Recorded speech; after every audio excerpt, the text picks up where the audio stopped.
At the beginning of the French and Indian War in 1755, William Smith asked his 18-year-old brother-in-law, James Smith, to help him cut a military road to allow Pennsylvania to assist British General Edward Braddock to assault and take French Fort Duquesne, located in modern-day Pittsburgh, Pennsylvania today. James Smith ends up becoming a captive under Indian scouts and taken back to Fort Duquesne, where he is beaten nearly to death.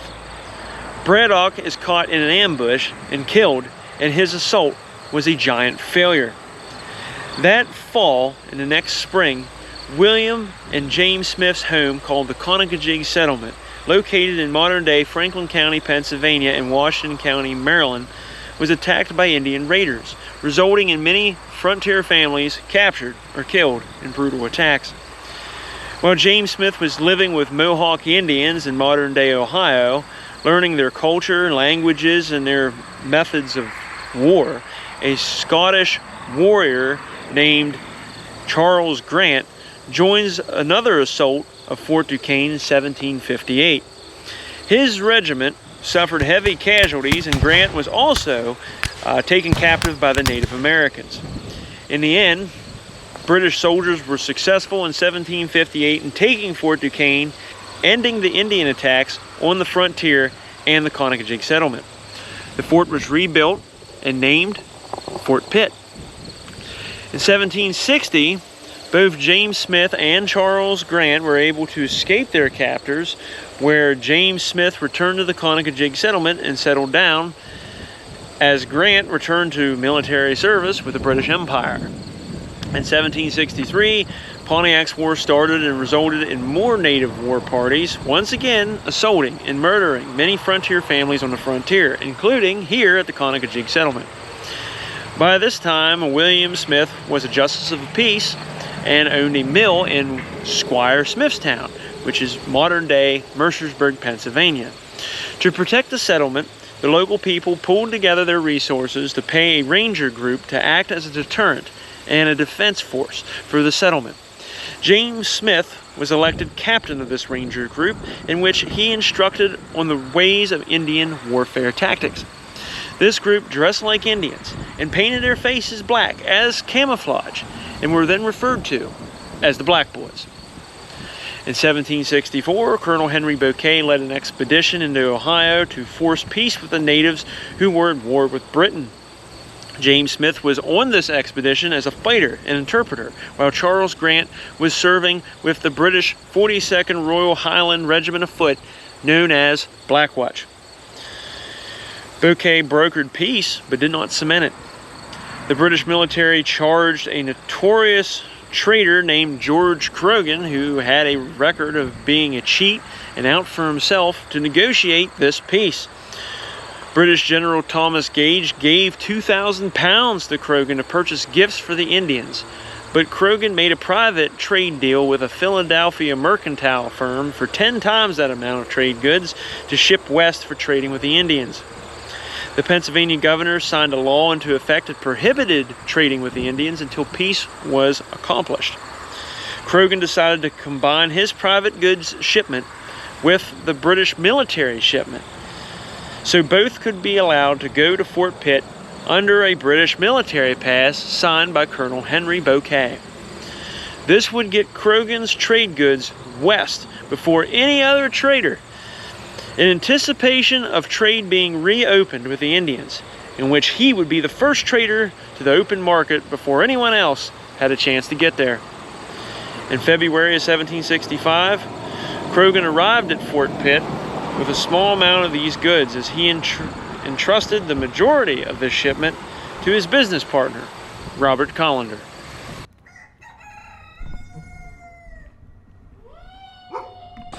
Captain Robert Collender moved by wagon the rest of these goods to a compound 10 miles outside of Carlisle, Pennsylvania, most likely in Pennsboro, either on Collender's personal property or Croghan's personal property. He then moved part of this shipment via wagon to John Howe's house, which was known as Pauling's Tavern. And that's just south of Greencastle, Pennsylvania today, near the intersection of Williamsport Pike and Minor Road, which is right here.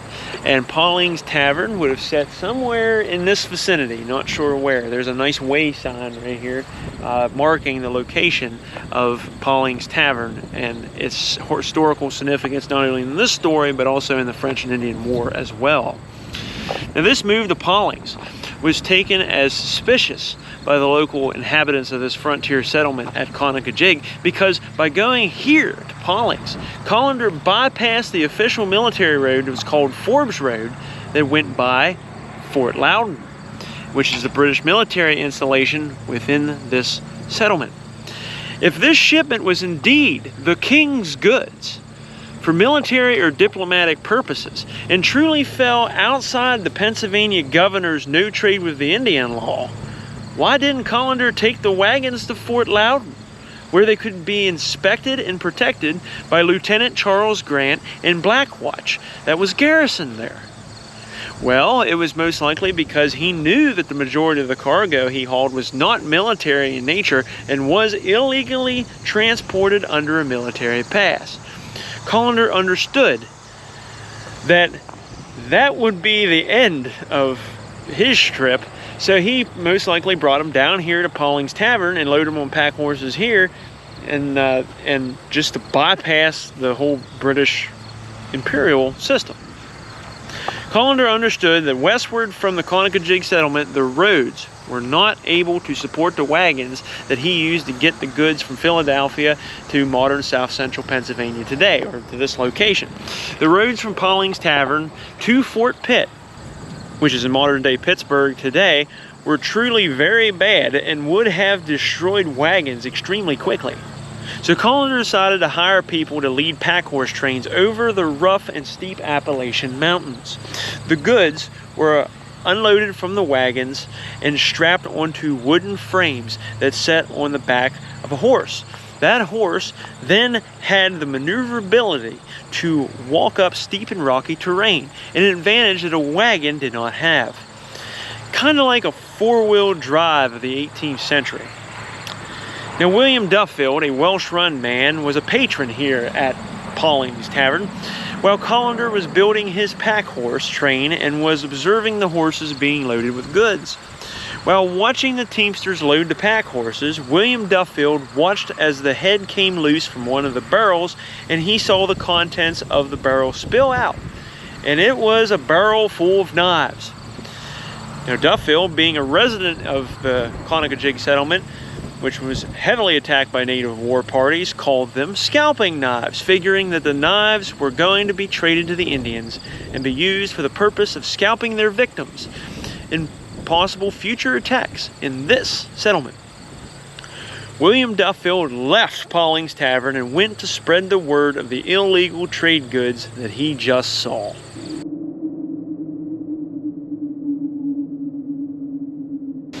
On May 5, 1765, two pack horse trains departed from Pauling's Tavern and headed west towards Squire Smith's town on the Valley Road. Robert Allison, resident of Antrim Township and member of the founding family of Greencastle, Pennsylvania, led drivers in a train of 32 pack horses. Elias Davison, also of Cumberland County, led a train of 49 pack horses. This is a total of 81 horses, which would have hauled a little less than 10 tons of goods, about a quarter of the total amount of goods Croghan was planning on shipping to Fort Pitt for trade and gift giving. As the pack horse trains traveled the Valley Road towards Squire Smith's town, they stopped along the road at William Maxwell's house. This house was located along Montgomery Church Road today. And as you can see, I am here on Montgomery Church Road, and the land behind me here, in the area where this house is behind me, would have been William Maxwell's property, and would have been where this pack train stopped. Now, the Maxwell family, including William's son, Justice James Maxwell, were friends to Robert Callender and took the side of the traders in this dispute. At William Maxwell's here, a group of local men met the pack horse train. Some of the men identified in this group were William Porter, John Porter, Reese Porter, John Young, William Nesbitt, James Robinson, Robert McCoy, William Dean, William McFerrin, Patrick Hart, and several others. It was Reese Porter and Patrick Hart that told the horse drivers that they intended to stop the goods, and then the party of men left on foot on the road west towards Squire Smithstown. The pack horse trains then advanced on to Squire Smithstown, which would be going that way on this road, passing the party of local men on the way. It became obvious to the drivers that the word got out further, for when the pack horses reached Squire Smithstown in front of Justice William Smith's house or in front of James Cunningham's tavern, depending on who was giving the deposition, they were greeted by more men protesting the advance of the pack horse train. Now, Justice William Smith's house in Squire Smithstown would have sat just up the road from where I'm standing. But there is a possibility that this this confrontation actually occurred in front of James Cunningham's tavern. James Cunningham's tavern would have stood somewhere where this Liberty Station is today in Mercersburg, Pennsylvania. So that is why I am standing in this spot in front of a gas station telling a history story. But this group of men grew to about 50 men, which eventually included the men who met the pack horse train at William Maxwell's.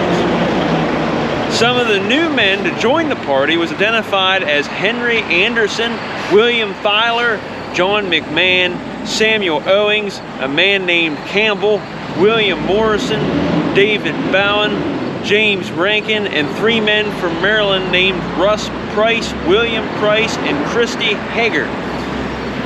William Porter, Samuel Owings, William Nesbitt, and several others approached a pack horse driver in this vicinity here in Mercersburg, modern Mercersburg, and threatened to blow his brains out if they did not stop the train. William Price, who was a Marylander, said he had 10 men from Maryland with him that were determined to destroy the ammunition that the pack horse train was carrying. Justice William Smith, who heard all the commotion from inside of his house up the road here, arrived on the scene here somewhere near this spot, according to his own sworn testimony, and addressed the crowd, saying that stopping or harming the drivers or goods would be illegal.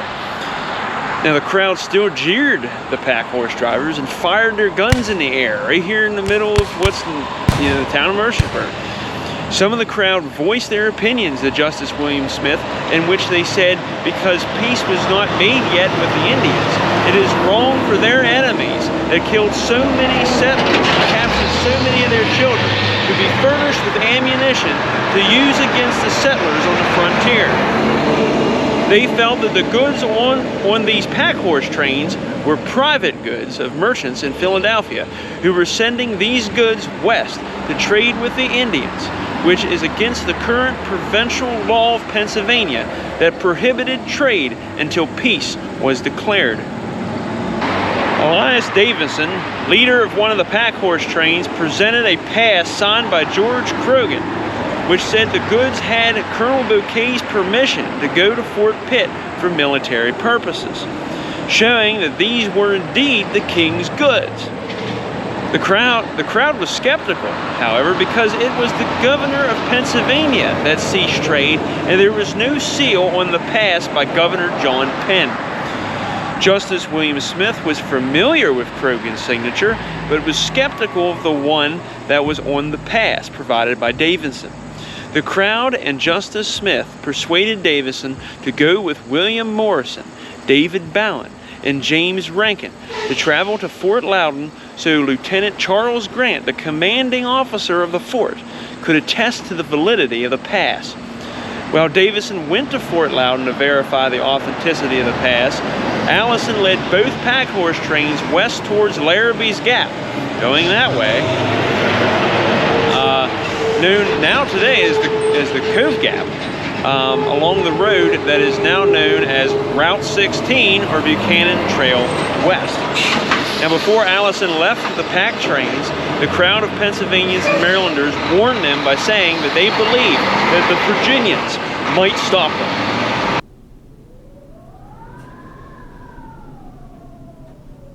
As Allison began to ascend the North Mountain at Larrabee's Gap, just west of Squire Smith's town, Morrison, Bowen, and Rankin returned to William Smith. They said that Davison presented his pass to Lieutenant Grant at Fort Loudon, in which Grant confirmed that he received orders from Colonel Henry Bouquet to expect trade goods that were to pass by the Conocajig settlement, but Grant refused to sign the pass because he did not personally inspect the cargo that was already on its way over the mountain to the Great Cove, which is modern-day Fulton County, Pennsylvania. Grant then scolded Davison for not bringing the cargo to Fort Loudon in the first place, so it could be inspected and gone through the proper channels.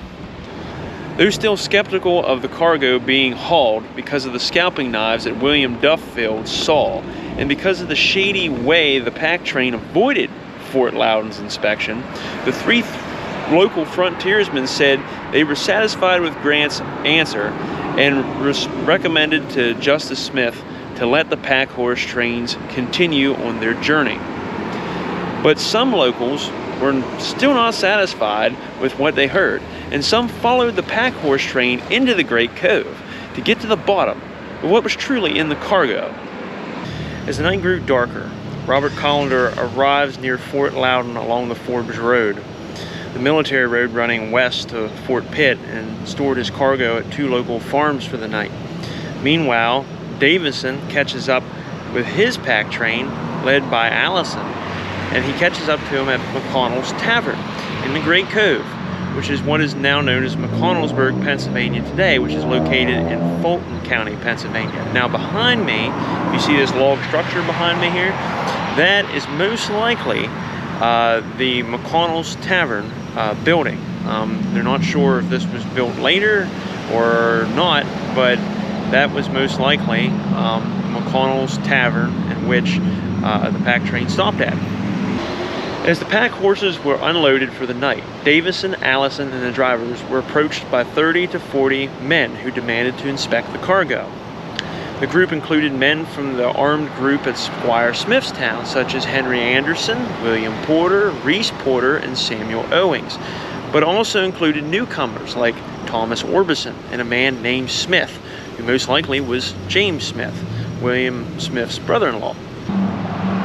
Duffield urged Davison and Allison to store up the goods here at McConnell's Tavern and proceed no further because of their improper proceedings. He said that the frontier people were worried of more Indian attacks in the future and feared that if trade goods reached the Indians in the West before a peace was reached, that those goods would be used to murder more innocent lives on the frontier as before. Thomas Orbison told Allison that he believed they were carrying gunpowder that could supply war material to the Indians that the British were technically at war with, still. Now, according to James Smith, the traders made fun of the concerned frontiersmen, and after the traders refused to store the cargo at McConnell's Tavern, the frontiersmen rummaged through some of the goods and then they left. At dawn, March 6, 1765, William Duffield, Thomas Orbison, and Henry Anderson returned to the traders' camp here around McConnell's Tavern and asked Robert Allison once again to allow them to inspect the goods, in which Allison showed them an invoice and refused to let them see the goods. Upon looking at the invoice, the men left, but they left with a similar warning as before. The Virginians would stop them at the foot of Sideling Hill.